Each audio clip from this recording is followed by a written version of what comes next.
Griffin is a mother of 3 amazing children, a licensed financial strategist with a focus on insurance and financial wellness, and a current member of the Texas State Guard. She is a self-help author of When You Just Can't Do It Anymore and a community growth advocate for the Bastrop County area. Rising from receptionist to director at a consulting firm serving Fortune 50 companies, Wini has developed an incredible passion for helping others rise, all capital letters, rise above life and career challenges. Her mission focuses on helping individuals and families secure their financial futures while breaking through limiting beliefs to create legacies of generational good health, wealth, and improvement. With experience spanning financial services, team development, and entrepreneurship, Wini dedicates herself to practical education and empowering others to take control of their financial destiny. Wini has invited the wonderful Maribel Ramirez Alvarez to speak with her because it looks like they're both universally wealthy. And I want to just an extra kudos to Maribel and to Luciana for coming up from San Antonio this morning. So that's just huge. And I would like to have introduction for the expanding world of financial services. Ladies, you are on. Take the floor. All right. Thank you, Shannon. She'll be speaking first. Okay. All right. Well, this is way more people than I thought would be here first and foremost. So that's beautiful to see all of y'all's faces. It speaks to the power of the community that has been built by Launchpad Job Club. Otherwise, no one would be here, right, if it wasn't working. So that's super awesome. I think I met Elaine in the back about a year ago. It's been all, it was a Dress for Success event. Yes. Yep, and I was there with a friend, and Elaine was there. And we just had a conversation. We didn't know where anything would go. And then here we are a year ago. We've been planning. She put me into contact with Shannon, and we figured out that we come up here and present to y'all. So that's super cool. Shannon, thank you so much for the beautiful introduction. I do have a correction to make, okay? It's the Texas Army National Guard. So Texas State Guard only serves Texas. Texas Army National Guard, I serve Texas first, and then I serve the United States of America second. So we take care of local and home first. One thing that was not mentioned there, I'm a native Texan. I'm a 6th generation Texan, specifically from the Smithville, Texas area. Who knows where Smithville is, just by show of hands? That is more people than I've ever met in Austin.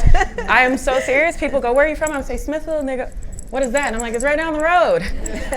But I'm from Smithville, Texas. We've been there for almost 200 years now. So this area, the work that I do, everything is super, super, super important to me. So thank you for allowing me to be here. So I look forward to making financial services the S word. And the S word for me is sexy, okay? I know a lot of us, we don't like it. And I will be honest with y'all, when I first came into contact with financial anything, I was like, no way, no. It sounds like a dirty word, talking about money, talking about insurances, talking about retirements. But as I get older, and I'm a mother of 3, as Shannon said, I start to think deep about, well, what's the future of my children? What's the future of me if something happens to me while I'm still living?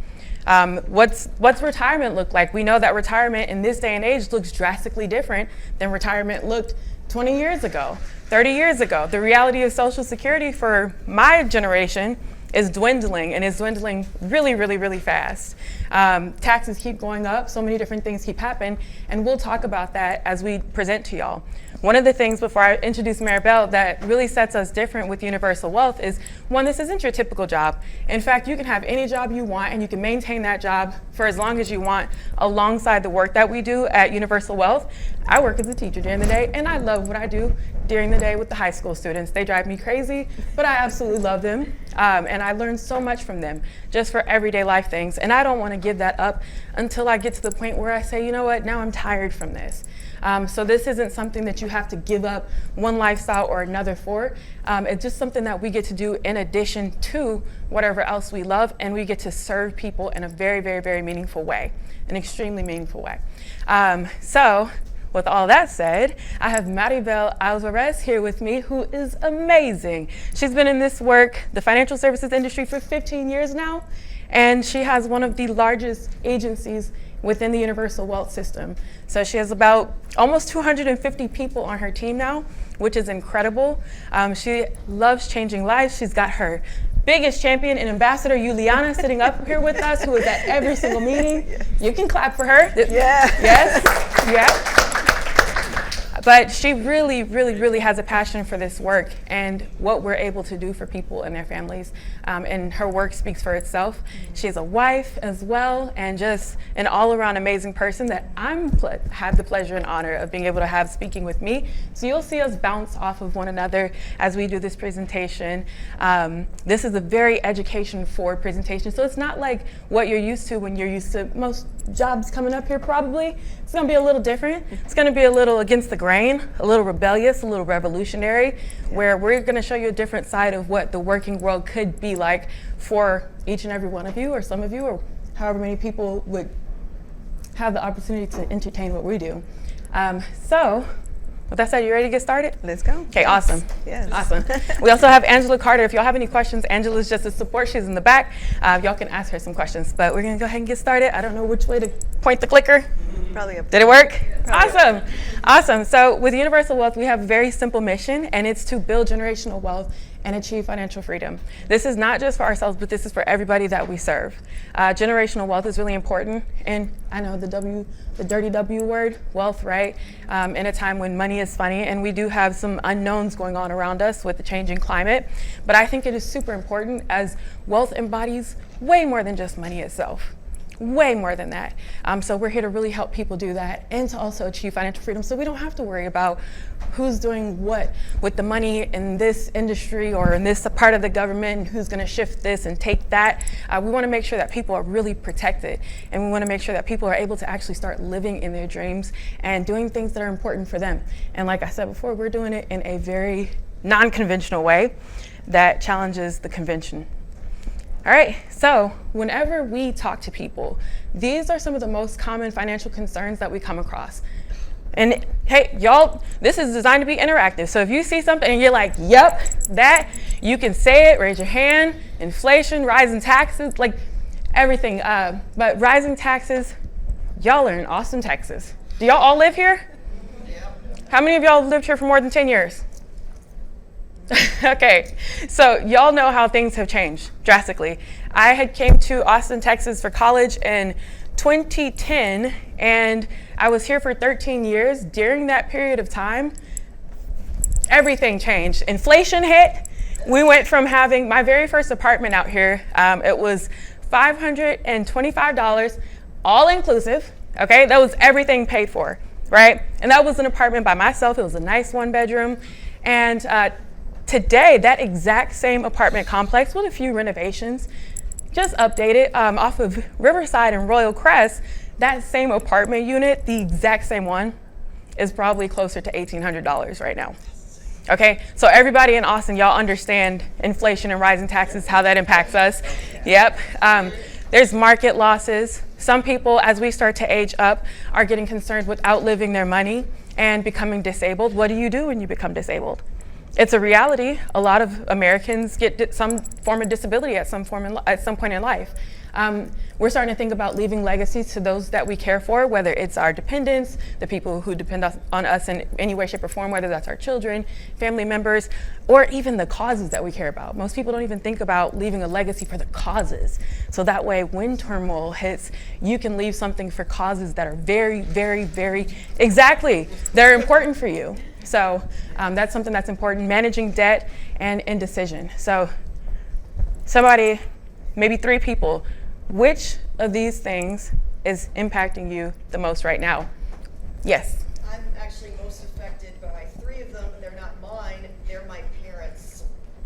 Well, the concern of outliving money, they both have disabilities, and they desperately want to leave me a legacy, but they don't know if they're going to be able to. Absolutely. That's the state of many people in the United States of America. Anybody else? Yes? I guess it might not be one from this list, but I think one that's definitely front of mind for a lot of us here is cash flow and income issues. Yes. Yeah. Yeah, that's huge. That is absolutely huge. Thank you for telling me that. Maybe we can add it to this list. Okay, so, If you don't mind, I'm gonna go back? to Yeah, this one. sure. Indecision is a big one, and a lot of people don't make decisions because they don't have the information to make a decision, and so they stay stagnant. And this is why we're very grateful, Ms. Sharon, for allowing us to be here, because it starts with financial literacy. For you to get to know the concepts, get to know a little bit about how money works, so when it is time to make a decision, then you're ready to make a decision, not because somebody's telling you to do something, because you understand where you're heading or what you're doing. Absolutely. Thank you, Maribel. Yes, thank you. Okay, so here are some stats for y'all, for the stat lovers out there. The current state of American finances, right here. 78% of Americans lack proper income and are living paycheck to paycheck. And it does not matter if they make $1,000 a month or $10,000 a month or $20,000 a month. That's a fact, okay? 80% of us are in debt. We have credit card debt in the United States of America. This is an old fact. It says 986 billion, but we're past the trillion mark in credit card debt. 80% of Americans, okay? Every pay grade. 49% of us are not prepared for a $400 emergency. That's not even the big emergency. That's when one tire gets popped with the amount of money that it costs for a tire, okay?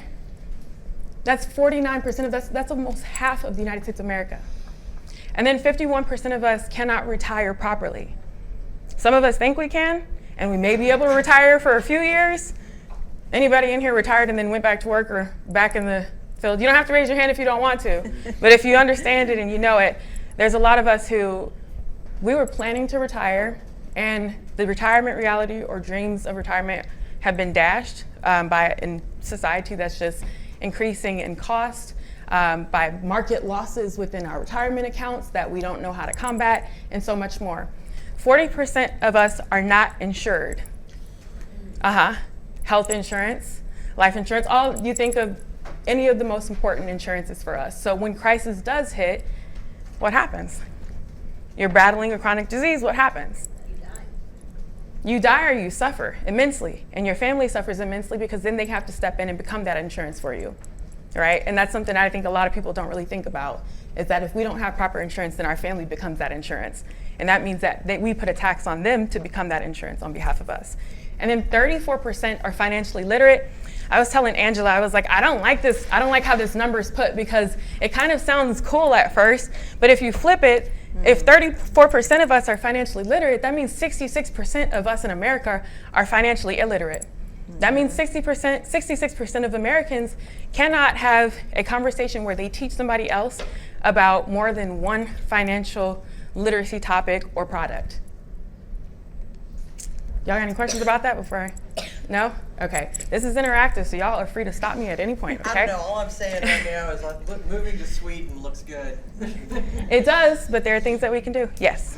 I guess one I had, I'm glad to see, because I've mentioned income here, but especially for the lack of income statistic, is that specifically for fixed costs, or is that mostly a cash flow balance? That is a good question. It's more cash flow balance, yeah. Yeah. Yes, good question. Yes, Thank you for that.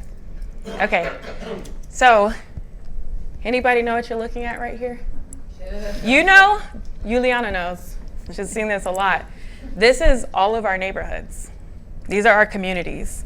These are the things that when we look at our communities and our neighborhoods, we don't see. We can't tell from the outside. We see, just our neighbor, they got the nice car, the nice family who's waving. But what we don't know is they might not be able to save, or they might not be saving any money. They might be improperly insured. Some of them may be facing critical illnesses that they don't speak about. Some of them, their finances may be upside down. So while everything looks beautiful, beauty might not be the reality of the financial situations that they have. Some of them have just been laid off. How about y'all in here? Anybody just got laid off? Yeah, right? Reality. We're neighbors. Hello. Some people can't retire. Most of us are probably overworked to some degree. There's a lot of medical debt. A lot of us are we already said it, 80% of us are in debt. And there's a lot of families that are only working on one income. I left Austin, Texas. I am a single mama. I got 3 kids. Living in Austin, Texas was killing me. I know how to make a lot of money, but you know what I don't like to do is spend a lot of money when I have mouths to feed. So I went down to Smithville, Texas, which is my hometown. It has been so much better there, but one income in Austin does not cut it. It's like I work just to pay for simple things, and I can't even go beyond that. You guys understand that? Yeah, okay, awesome. So I'll let you do this slide. Yeah, so we know that there's 4 enemies of money, and one of them being taxes. We know that the taxes, we need them, right, to pay for our roads, and I don't mind paying my fair share of taxes, but then you start learning how to alleviate some taxation if you can, right, as maybe as an entrepreneur or other ways. The other thing is, we talked already, inflation, market losses, and then indecision. But one of the things about this, just even looking at the first 3, we have no control of those first 3, right? But we do have some control on indecision, and it's just to get educated about this information. So that's pretty much that. 4 enemies of money means if you don't understand taxation, inflation, market losses, and then don't get educated, you're going to stay stagnant. Yep, more likely to be indecisive, yes. I guess I'm curious with taxes though. I mean, isn't some degree of it to our control to actually take advantage of the programs and where there are certain allowances? Yes, and right now we're going to go into learning how to save and invest and how you're being taxed. Most people, they don't know until later on in life, I didn't realize I was going to be taxed this much. And so again, it's just the financial education. We don't give it enough in high schools. We're not giving enough in college. And a lot of us, now that we're working, we don't have enough time to get in here and start educating ourselves about money. And that's really where we're heading. So yes, thank you. Okay, who knows about the rule of 72? Juliana? She can't, oh, okay, we've got 1, 2, 3, 4 people. Who wants to explain the rule of 72 briefly, as best as you can, to this group? Uh-oh, we got some, there we go. I'll give it a whirl. Yes. Awesome. Essentially, you take the percent interest that you're making and divide that into 72, and that gives you the amount of time it takes for the money to double, or on the flip side to half. Perfect. Perfect. Y'all understand that? No. Yes? No? Okay. So that's why we have the example up here with the rule of 72. So what he's saying is, there's this formula. This formula was actually made by Einstein. And Einstein said those who understand it, they benefit from it. Those who don't understand it, they pay for it. Okay? So it's important for all of us to understand that. Okay? So if you take this magic number 72 and you divide it by the interest that you're either gaining on your savings accounts, on your investments, or you're paying on your debts and your loans, it will tell you how long, how many years it's going to take for that savings account, the investments account, or your loans and your credit card debt, et cetera, to double. Okay? So for the sake of being positive, we'll talk about this in the sense of a savings account. So if you were to, let's say you have a new baby, I don't know, maybe a new business. We'll use business in this sense. You have a new business, it's your new baby, and you put $10,000 in the very first year, right? Just in the savings account for your business. And like the traditional bank, I don't know whose bank is giving 1% on the regular, but I know most people, if you don't pay attention to the interest rate that your banks are giving you, it's probably something more like 0.01%. So just, we're gonna increase the amount of years that it takes to double a lot. But if you put it in and you're getting 1% with your bank on that savings, that little egg that you put in for your business baby, it's saying that $10,000 is gonna take not 48 years, but 72 years in order to become $20,000. That's quite a bit of weight, right? And that's just at 1% if you're getting 1%. Now, if you're like most people and you're getting 0.01%, it's going to take 7,200 years for that to double, and who lives that long is the real question. Okay, now as we increase the interest rate on these accounts, this might be a high yield savings account. If y'all are familiar with those, a CD or something like that, then you see that 72 divided by 3%, 24 years. So your money will start doubling every 24 years. So much better than 7,200 years.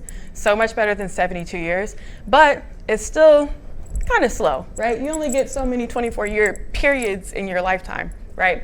Now, most people in the United States don't know that there are actually accounts out there that can yield 6 to 12% and sometimes more. This is a real thing. We just don't know it, and so we don't take advantage of it. In these accounts, you see that now the doubling time, you see it's 12 years and then 6 years, and if it's more than that, The years that your money is doubling, meaning it's working itself. You're not having to work as hard for it. It is starting to work hard on its own for you by being in the right types of accounts where these are the benefits that you get. And then you start to see every 12 years, 10, 20, 40, 80, 160, what's happening here? Who knows what's happening? What that magic doubling, but I heard it, it's compounding, right? And we think we have to oftentimes do something extra in order to get this, and that's just not the reality. Okay, anybody have questions about this? Yes. I guess one I had is there a variant of this that takes into account inflation, or do you simply put that into your percentage calculation? So this is more like an estimate when it comes to the rule of 72. And actually, if it's okay, I'm going to go into a different, there was a great example, Yes. but what I'm going to say is the banks and the credit cards understand this rule very, very well. So for example, just like Whitney was saying, if we go and deposit our money in a savings or checking account earning 1%, what do you think the banks is doing with their own money? They're investing it or lending it out, right? So here's Whitney, she comes in and she puts in her $10,000 in her savings account for her baby, and I come right behind her and I borrow $10,000 and the bank is gonna lend it out to me at 12%. Well, like Whitney was saying, every 6 years for the bank, it's doubling, right? So, and we know for the banks, for every dollar that we put in there, they could lend it out 9 times. In the majority of our families, we are saving our money at 3% or less, and we are borrowing money at 6% or more. And so we want to come in here, we want to educate you on how you could flip it around, where you could be borrowing at 5% or less, saving and investing at 6% or more, because the average person has no idea how to go do that. A little background about my story is we come from Mexico. I was born in Guadalajara, Jalisco. I was 7 when my parents moved to California. My dad made it to 8th grade. My mom made it to 8th grade. My dad made it to 6th grade.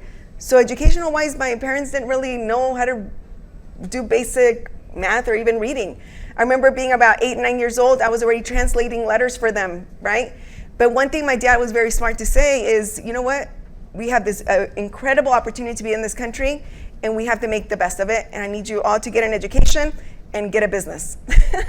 So growing up, that was his mentality coming into the States. And I did. I majored in sociology with criminal justice, absolutely loved it. But then 15 years ago, I came across finances and I realized, oh my gosh, my family has been left behind because nobody ever sat down with them, not even to learn the Rule 72. Because this rule works with time. So unfortunately, my parents don't have that time.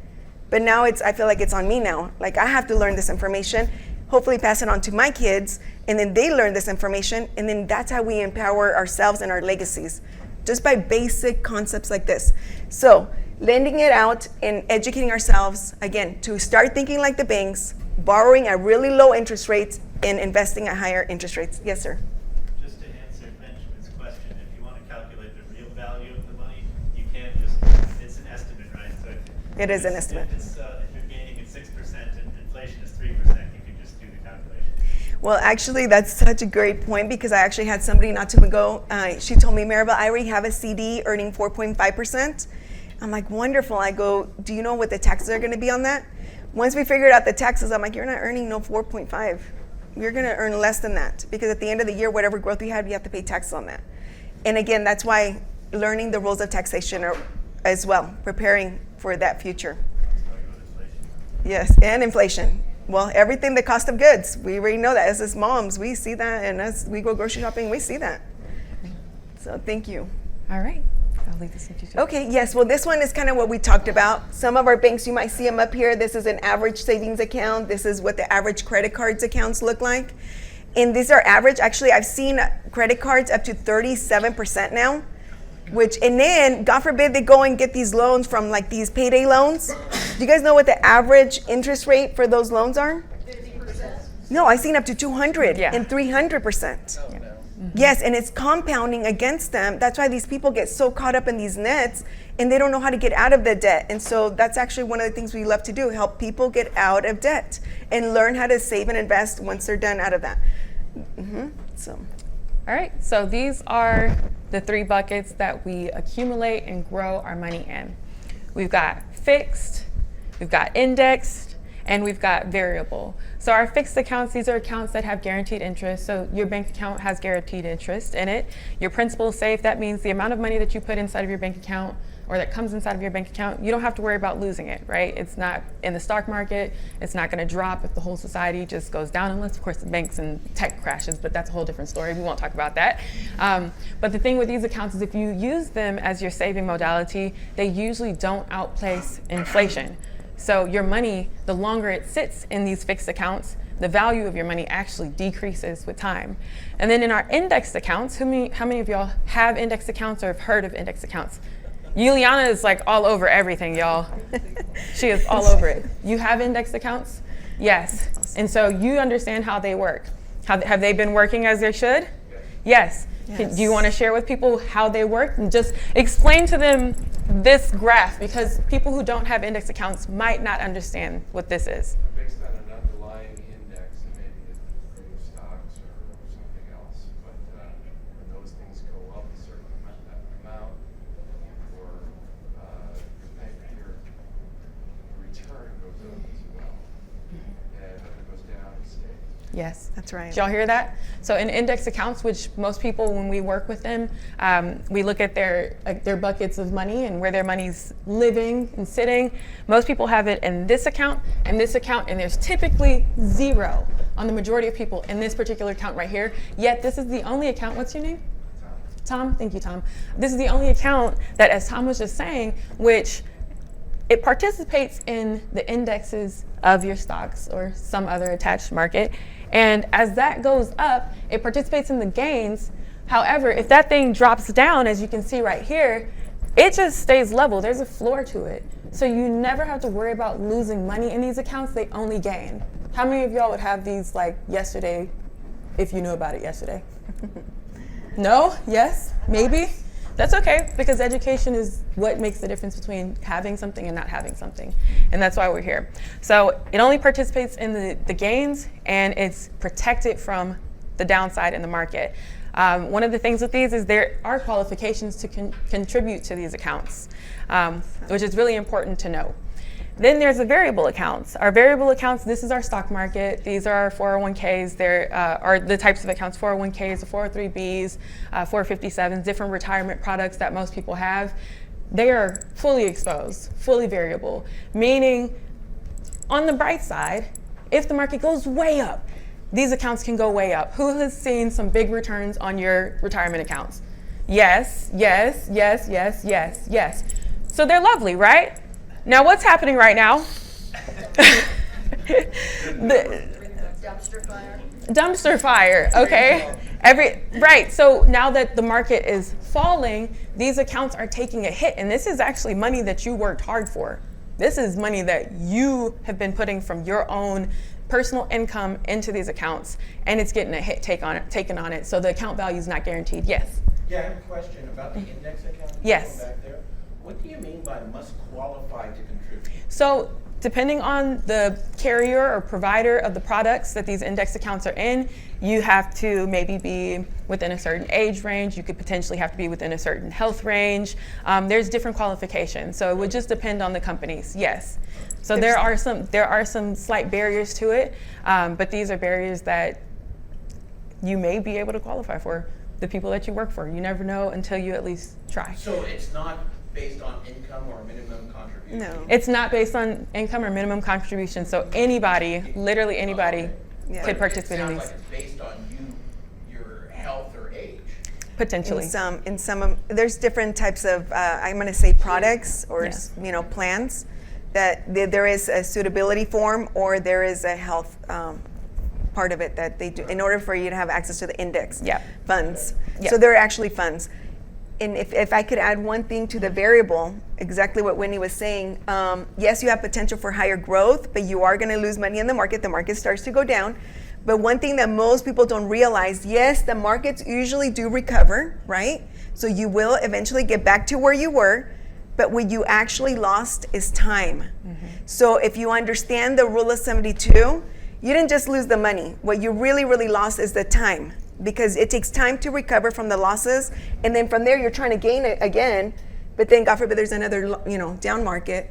And so what you're really losing right here is time. So if you're getting closer to retirement, variable, you might want to reconsider and start looking at how to protect it more. Because what you don't, if you're getting closer to your retirement, you don't have that much time to recover from these losses. Yes. Yeah, definitely the retirement and losing time from losses. I guess for individuals that maybe do have some balance of time, even Yes. across market downturns, is dollar cost averaging a way to help normalize that variance? Yes, we definitely want to diversify, and I think that's probably what you're saying, right? So I'm not saying to do 100% index. We're not saying that. No. We actually, through our firm, we diversify in all three buckets. We call them buckets, all three options, right? Because we know fixed accounts are more like emergency funds. You want something very liquid, you could go to the bank, money market account, something liquid. Index accounts is more to grow it and protect it, so it's a little bit more, it is more secure, and you have a better idea of what you're gonna have at the end of the day when you're ready for retirement. Variable accounts, and this is one thing I love about Universal Wealth when we partner with them. Now the variable accounts, you really don't know what you're gonna have at the end of the day because you're 100% in the market.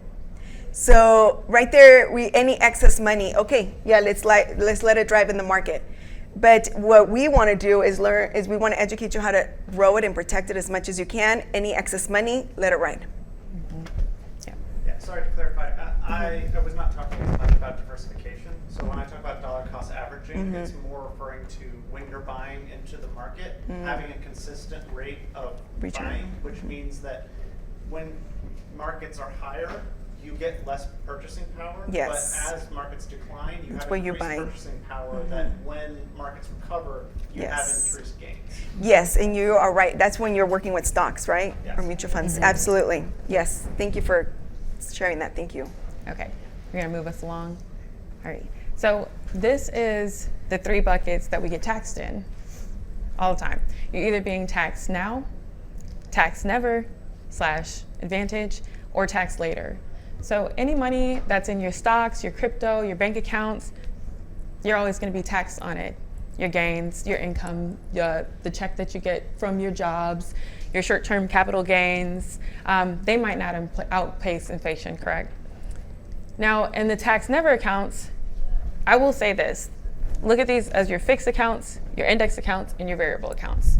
In your fixed accounts, it says tax never, but the reality is that you're taxed on the income that you get before you put it in there. So this is after tax dollars, right? So that's why it's considered as tax never, because you put it in there after you've already been taxed.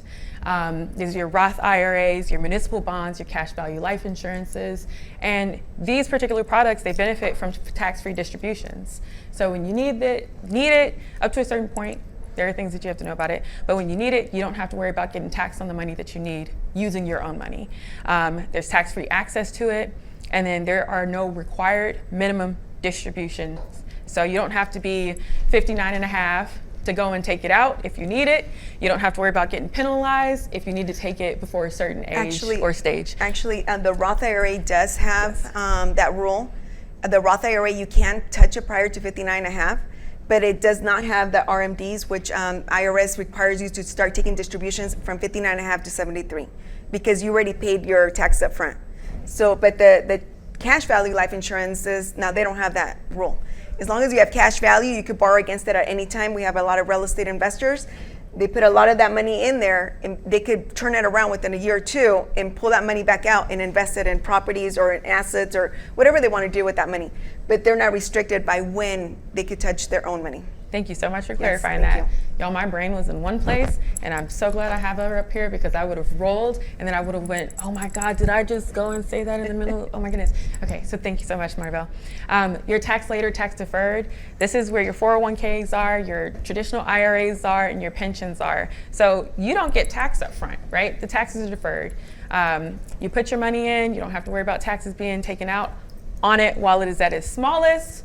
This gets taxed when it is at its largest, okay? When you are ready to retire, when you're ready to use it, and you're like, oh yeah, I've got $400,000, that's the dream of us. I've got $400,000 in my 401k, and you get there and they're like, oh, but wait, we need to take whatever percent at that time that you're ready to take it, depending on how taxes may have risen or fell. If we're lucky, they fall, but we know that they're rising consistently. Then you get taxed whatever that rate is going to be at that time. So that's something to think about. It's like thinking about a farmer, right, who has seed, and they say, would you like to get taxed on the seed, or do you want to get taxed when you get the harvest in? How many of y'all would just say tax the seed? How many of y'all would say tax the harvest? You tax the seed, maybe you pay what, $1 for all the seed? I don't know. I'm not a farmer, so I don't know the numbers. But you pay $1 for the seed, and 10% of $1, you're paying 10 cents on that seed. And that seed might yield you $100,000 worth of crop. And then they come back, and years and years and years later, maybe the tax rate goes up from 10% to 20%. And so now you're paying what, $20,000 on what it is that you've worked hard to nurture, put in, right? And this may be a time when you need every bit of what's going to come back to you because of the rising costs of living, the rising costs of everything else, the inflation. Could you contribute? Yeah, I do. Yes, thank you. So on this tax deferred column, like I said, the IRS gives you that window from 59.5 to 73. So you can't touch it prior to, otherwise you could be penalized 10% and taxed, right? But then they give you that window from 59 to 73 that you have to start taking distributions. Because if you don't, do you guys know what the penalty is after 73? It could be up to 50% and taxed. And it's huge because when I had my 401k, nobody ever told me those rules. Actually, when we open up our 401ks, the financial advisors that actually do that, it's very rare that they'll give you a class 100% on how your 401k works, what the rules and regulations are. I'm sure it's in our manuals, but how many of us actually sit there and read financial manuals? We really don't. I know I didn't. And so on this piece, on the 401ks, and I think about it like, do you think tax brackets are going to go up, or do you think they're going to go down in our future? I think they're going to most likely go up. If our national debt is already in the trillions, I don't know if it's going to be my generation or my kids' generation, but somebody's going to pay taxes. But some people tell me, but you know what, Maribel, by the time I retire, I might not be working anymore, so my tax brackets should go down. And it should. But if they raise those tax brackets, we have no idea what that tax bracket's going to be. And so, yes, ma'am. So this is a different question, so go ahead and finish your thought. And then Oh, okay. Thank you. No, so right here, when you're in the tax advantage column, that means you have a little bit more control because you're paying your taxes now. It doesn't matter if they raise them later on in life because you already paid your taxes now. So the growth of your money, when you're ready to start taking distributions, it's all tax-free. So you don't have to worry about it in the future. But again, diversification is going to be key because I do have people that tell me, well, I have a 401k and they match me. How much do they match? 6%. And how much are you contributing? Well, I'm doing like 10%. Okay, let's strategize there. So this is when we start going into strategies. Well, how about we do this? And how about we do that with any excess money? Let's move some of this stuff around. So, but again, diversification is going to be key, right? The other piece on this that I did want to mention here is, besides, I love what it says right here. It's not about how much you make. What really matters is how much you get to keep. And I know she said that, and it's so true. But if you have a little bit more control, let's say you start working with some index, start working with tax advantage accounts, at least you have a little bit more control on that account than anything else you're going to have elsewhere. And so, again, just diversification is going to be key, learning how to strategize. And then most importantly, when we're talking how to transfer generational wealth, is that God forbid something happens to me, how can I transfer this, what I built, to my kids or my family? And my goal is to bring it out to them tax-free as much as possible. And so, again, and there's more to that. Oh, yes, ma'am. Thank you. On the previous slide. Let's go back. So there's a lot of IRAs, and when I was still working last year, my employer established a simple IRA. Mm-hmm. Oh, so you got rolled out. Mm-hmm. And I'd never had, we had something a long time ago that Yes. we had to we didn't have it, and then now we have a simple IRA that I contributed to out of each check, and they matched. Mm-hmm. And of course, I'm not working anymore because they eliminated my job, and so I don't understand the difference in between the IRAs. Where does a simple IRA? It's right in the tax deferred. So that's a great question. I thought Because the there money is, was taken out post-tax, but it was taken out pre-tax? it's usually pre-taxed, and So also, I have to pay tax on that the growth. when I take it out? Yes, ma'am. Less than $1,000. So, okay, well, that's another thing. Some people have old 401ks, and when they leave one job to another, you could actually roll that money out into something else. You don't have to put it into your new 401k. And this is where, again, we want to strategize. Instead of rolling that new 401k, the old 401k into the new one, why don't we strategize with that money instead of putting it back into variable? And that's another big one. So if you have an old 401k, you want to look at strategies, we're here to help. And if anything, just for you to know your options. Yeah, that's basically going to be for cremating me because there's like nothing in it. No, but, well, you have that account. Yes, ma'am. I think when I left one of my jobs, my 401k from that job, I was able to roll it into, and I can't remember, I may have been able to roll into The new one. either a Roth or a traditional IRA. It's usually, Because I didn't have a 401k option. it's usually, it comes from traditional, it's going to roll into traditional. If you had a traditional 401k, it's going to roll into a traditional IRA. So that And- option is also a possibility, depending on. Yes, and let me tell you, it brings me to another thing, because some employers will give you the option of Roth 401k or traditional 401k. Even if you get a Roth 401k, what you're contributing into that Roth, it is going to grow tax-free for you, but whatever they're matching you, it goes into a separate account, because that is free money to you, but somebody's going to pay the taxes. It's a tax deduction for the company, but you as the employee have to pay tax on that money. So it does go into a separate account. Okay. Could we? Oh, yes. So we've got Yeah, just sorry. a little bit of time. I'm sorry, y'all. So we're gonna keep rolling. Actually, and we then could at the end, skip probably the, Yeah. yeah. We're gonna keep rolling, and then we'll go ahead and answer questions afterwards. That way we can respect you. y'all's time and then honor our time because we have things too. So if you wonder, how do we do work? Because that's what y'all are here for, right? You're here to understand, well, where's the opportunity in it? This is the opportunity. We educate people on finances. We bring that financial literacy number up from just 34% of our country being financially literate to hopefully we can get it completely upside down to where it's 66% or more. We've helped people increase their cash flow, eliminate their debt, get the proper protection for their life based on their needs, their values, their family size, looking at everything. So we don't just look at you and go, oh, we've got these products for you.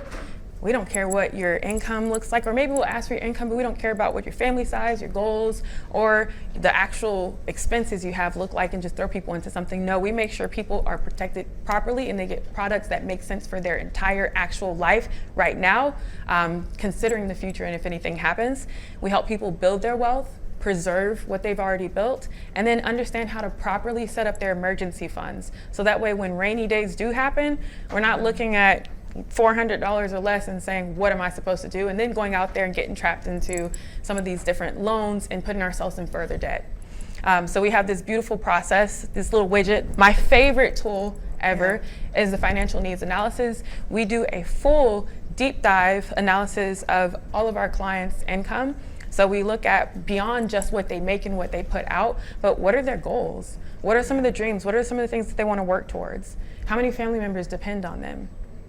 And then we have this beautiful calculator. I always call it widgets because my technology language is not all the way there, y'all. But it puts out these numbers so that people can see realistically where they are. They can see how many years they have left to retire. It gives an actual number based on where they are, their age, and all these other facts. They can see how well-funded their current emergency funds are, what they can do to improve those emergency funds. They see what they actually can realistically afford to put aside into proper accounts so that way their money can start growing for them. The best part is that we work with everybody. Some people, you get financial advisors, they say if you don't have at least X amount of money in your account right now, we can't work with you, we won't touch you. We do not care if people come in and they have little to no money. We are like, we're gonna sit down, we're gonna look at it, we're gonna help you figure out what you can do about it going forward, regardless of people's baseline or upline. Yes? So quick question, are you folks certified financial planners, fiduciaries? So we don't. Some people, some advisors we do, and some are not. Some are just financial advisors. Some are, just what we call financial coaches. So it just depends. There's different licenses for each level of our company. Yep. And one thing, if you don't mind me just tapping in, or do you have Yes, something I else? do want to say, because we do have certified financial planners. Yes. So Universal Wealth as a whole, we have 3 different legs. Yes. We've got life and health leg, dealing with annuities, all these different things. That's the part that I'm a part of. And then we also have a traditional investment component. Firms, yeah. Yep, and then we have our legal component. So Yes. the CEO who started it, he's one of the top Attorneys. estate planning attorneys in the United States of America. And so he deals with all the trusts, the wills, and Yes. everything else. So we have 3 different branches that can deal with this in some way, shape, or form, people's finances. So if, depending on which leg or branch you might go into, you may be referring and recommending people to one side or another. Yes. Yes. Yeah, I have an aunt who's 78. I'm a close relative. And do y'all have services directed towards elderly? Yes, That's what I'm trying to we say. really do. do. Okay, Yes. good. Yes. Are y'all That's- located in California? Yes. Yes. Sorry.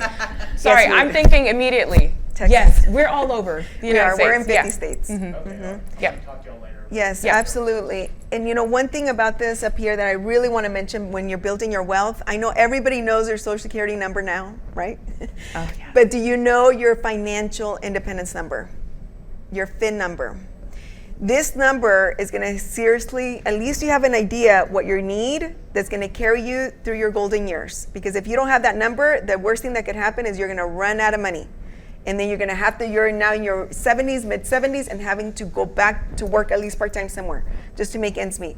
So your financial independence number is going to be key. And what I love about this software that Wini was saying, it actually calculates your financial independence number. It has already that calculation built in. So you're going to know what your number is. Every number is different. Her number is different than my number. So and it might be, you know, everybody's number is different. The other piece is preserving your wealth, which get to know the difference between a will and a trust, and there's different types of trusts. And this is where we have the legal department that comes in and educates on that piece as well. Not only do we want to grow our assets, but we also need to learn how to protect the assets and then how to transfer the assets. Yes. Yes. And I think I see it. There's a hand up. Yeah, since we, anytime you have a financial planning organization, we always have to compare the market and stuff like that. So how does your company compare with other institutions or organizations that are offering the same product? Okay, that's a great question. I'm so glad you asked that. You know, just to even do this financial needs analysis, it's completely free for you to go through this process with us. Most financial advisors, and I've been in this industry for a very long time, they don't look at half of this information with you. What they're looking at is they're gathering assets and managing assets. That's what they really do. So with this firm, not only do we do all these 7 steps with our clients completely free, but we also, and if you want to go to the next slide, we work with a lot of different financial firms. So through our brokerage, we are not just working with one company and trying to fit everybody through their platform. Sometimes it depends on what the needs are for the client. If we're rolling out a 401k, or if we're creating a pension plan for somebody, or college funds for kids, or life insurance, or living benefits, long-term care, traditional investments, debt relief programs, or wills and trust, whatever the need is, we go out to the industry and see what company is going to be the best fit for my client and what I look for, who's going to have the less fees for my client, who could grow and protect this money better for my client, and if we're talking about life insurance, who's going to have the lowest monthly premium possible for the coverage that my client needs. So we work with A-rated firms, and what I love most is that they actually work for us, because when I'm sitting down with my client, they're all competing for that business. So what I'm looking for is the best fit for that client, and that's what makes us different. So thank you for asking for that, because most people actually work with one financial firm, and then they have to fit everybody through their platform. Yes, sir. So I'm curious, for the pricing on your services, are you percentage-based or growth or fixed costs? Great question. Actually, you don't pay us. When we come, like let's say it's life insurance, when we put something in place and the client accepts the policy and they start paying their monthly premium to the carrier, to the company is going to compensate us for putting that plan in place. So your money will never cross through our hands. So we get compensated by the firms. Yeah. And Good can I add question. one more thing to that? Yes. Any of our services, whether or not it's just sitting down doing your complimentary financial analysis, going through the application with you, setting up your platform if you do have an application and you're approved, whatever part of the process, and also annually or at any time that you have a question, we are here to answer your questions. There's no charge to call and say, hey, I need to change my beneficiary. Hey, I moved. Hey, I just have a question. And every year we will contact you and say, hey, happy anniversary, it's the next year of your renewal. Let's take a look at what's going on. And we do not charge you for that. That's part of Yes. why we're reaching out to That's families. Our huge. families reaching out to families. Yes, it's an annual review. Most people do a one and thing and done, and then they move on to the next client. With Universal Wealth, they make it so important to build relationships with our clients and really understand what their goals are, and then helping them along the way. That is huge. Thank you for saying that. We really are, for all of our clients, mission over commission. Yes. A lot of places are commission first. They just want to make a buck. They just want to sell something so they can make some money, right? We don't do that. If y'all say, oh, this sounds like a great opportunity, I can make a lot of money, you will probably not do very well, because we're not just here to make money. Those problems that we started off with, the state of American finances, that's what we care about. We care about making sure people are educated and that they understand their finances in a way that nobody else is probably going to go through it with them, and then that they get into products that make sense for them. So we put the mission well above the commission. Some people come to us, we make it all the way through the end of the process, and we've been talking to them for months, and guess what? They might go to another company. Okay, they got the education. We don't care. That's it. And then we get people who come to us, and we love it too, right? Because then we get benefit for the work that we put in and learning this information, then teaching it to other people when people are able to benefit from some product or service that we were able to find for them. But I just want to make it very clear that we are very, very mission oriented in our company. We don't want to be like the other guys. They've already ruined it. They've already made it to where, you know, when Shannon comes up here, she's like, it's finances. And we're like, no, it's finances. We ought to be happy about our finances. We ought to be happy about our money. We bust our butts and work for it. Okay, and so I just wanted to make sure we knew that. And I think we've got the next part, which Maribel, I'm going to leave this over to you, where she's going to talk about the actual opportunity and what it could look like for you. Yes, no, thank you. And you know, I already know these are just some goals, right? Write down your financial goals. Honestly, that's where it's at. Every person's going to have different financial goals. These are just some ideas. But what I really want to talk about is the opportunity. I know some of you are looking for another, maybe starting a second career or third career, right? I don't know if finances is your cup of tea here. But for me, I'll tell you, coming from sociology and criminal justice to finance, I mean, totally different worlds, okay? But what I loved about being in this industry is learning this information for me and my family, but then teaching others to do the same. So when I first started with the firm, I was just learning. I was learning from people that had money, from people that had no money. And it was okay because I was learning from both. And so the opportunity what has helped me is not just change the way I see money or my relationship with money, but also how I can leave a legacy to my family. And not just because somebody else is telling me to do. Now you start learning the industry and you start really learning how to allocate your funds. And not just because somebody else is putting something in place for you. So let's talk a little bit. I know there's a huge need. We already went over the statistics of it. Right here with in the industry, we are one of the highest paid industries because we are working with money. It's an uncapped earning potential, which means you can make as much or as little as you would like. There's no quotas with Universal Wealth. That's one thing I love about this firm. So talking about what else makes us different is that we're not giving any of our associates a quota every single month that they need to meet. And we don't want that because we don't want them to go into sales. That's not what we don't want. We want them to seriously go out to the communities and truly help people because people are screaming for this information. They're just afraid to get scammed or, afraid to even talk about money to somebody else. We have a very low barrier of entry. We are contracted with the firm. We're 1099. You do need to obtain a license. The first license that you need to obtain with the state is your life and health license. With that one license, you could do about 85% of our products. We have no inventory, which means I don't have to carry around anything with me other than my slides or other than my laptop, right? We could work from remote. We could work from home. We have offices. You could work with, most of our trainings are actually now done on Zoom. After COVID, everything went on Zoom, which thank you, Lord, because now we're just not fighting the traffic to get back to the office, to go into trainings. We work from home. And that's a beautiful part of that, especially when you have a small, with the family. No territory restrictions. That one was huge for me because I'm not restricted on where I could work. I actually have agents all across the United States, but if I'm in California visiting my family and I help a family out there, guess what? I could write off my expenses, me traveling out there. because I'm contracted, I could write off my airfare, I could write off, if I rent a car, anytime I meet with somebody out there. So now there's a lot of tax deductions that I'm able to do as I'm helping these families or as I'm traveling. There's times that we do a specific travel with the family, but I also know I'm going to conduct a meeting. Guess what? Now it's a tax deduction, even though, yes, partially I'm with family, but at the same time, I'm running a business. So what I love about this too, we know there's a great wealth for transfer. There's the millennials, Gen X, which they're inheriting a lot of assets, and they just don't know what to do with that. So we want to start educating them and give them options. Right here, just share, and I'm not going to go into all the numbers. I'm just going to touch on the first two: personal income, agency income. Okay, let's talk expansion income, bonus income, and renewal income. I'm just going to dive into the first two. The personal income just means you personally coming in with the license. We'll help you get that license. And for you to help one family a month save $350, or one person save $350 for their retirement. This is just based off one type of product and that person's saving. That licensed associate will make a little over $2,700 on that one, helping that one individual, one help. For me, when I first started, that was my mortgage. My mortgage was $2,200. So I'm like, oh my gosh, just by helping one family a month or one person a month, I could pay my house. And then I got really good at this, and I'm like, okay, what if I could help two? And what if I could help three? Or what if I could help one a week?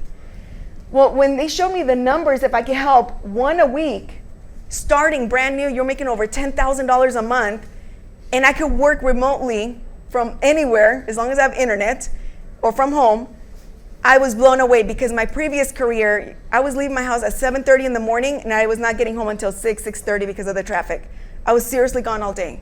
So this has allowed me to balance, not fully balance, but balance my personal life. I have my little one here, my life, my personal with what we do. And we're on a mission. This for me is more of a crusade of getting out to the communities to educate. And yes, along the way, as we help people save their money for their retirement or their future, we get very well compensated for what we do. And as you move up in our contracts, financial professional, for that one family, you could get paid over $3,000. So again, I don't know if this financial career is for you or not, but if you or somebody you know is interested in this, we're looking for good, honest people to work with us. I'm not looking for salespeople. I really don't. I really want somebody that has a good, honest heart to really get out there and educate and help. That's really what I'm looking for. And so that's pretty much that with the numbers. Yes, ma'am. So I heard you say, correct me if I'm wrong, yes, that you're independent contractors? Is that we are, right? yes. Who pays you? Where's the money coming from? Yes. Oh, okay, good question. So we are contracted with the brokerage, which is Universal Wealth. And the companies are also contracted with Universal Wealth. So it depends on what company I choose for my client. That company pays out the broker, and then the broker pays us. It's just like real estate. If you could think of real estate, it has your brokerage and then the real estate agents. We're pretty much, it's the same exact thing, except in real estate, you do not get residuals. In this industry, we get residuals. What y'all would like to see. Okay, which means every anniversary year of every policy that you put in place, you will get compensated for helping that family. Yes, sir. I will talk on this. You're very beautiful person, and you're very beautiful Yes. woman. Over several months, a year, We can get our information. I have some business cards on the table out there with the pens. There's going to be subscription to that. Okay. So the income would slide based on when my client no longer is with Universal Wealth. Oh, I see what you're saying. So every product is a little bit different. So let's touch on life insurance, for example, right? Because an annuity is very different than life. So I'm just going to go with life. Most companies advance us 12 months. It's pretty much saying, hey, I'm putting this plan in place for my client, and they're going to stay for a year or longer. So when we do a financial needs analysis, this is why it's very important for us to analyze the situation first before we put anything in place. But we understand that, circumstances can come where they can lose their jobs, or they get a divorce, or things happen, and they have to pretty much cancel their policy. Or life insurance. Or they're... It's going to be Okay. Yes. So the companies usually advance us 12 months of commission. And if they were to cancel in, let's say, month 9, then I owe the broker some money. because they advanced me. So that's called a chargeback.